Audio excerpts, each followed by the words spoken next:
Hello, I'm your psychologist Nadia. Where are you from and what is your name? I am from Tel Aviv and my name is Snooky. My displeasure. Why do you give me one finger only? Because if I give you a finger, you're gonna take the whole hand anyway. You're used to. Somebody gives you shelter, you're gonna take the house. Before we start, I need to know, do you stand with Israel? Yes, of course, I stand on with my shoes. What is troubling you? You know, because of the war and everything, I feel so anxious lately.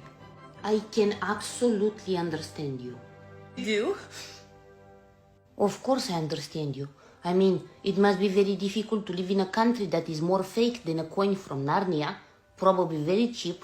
You're ruled by genocidal maniacs, represented by Netanyahu, which is a war criminal.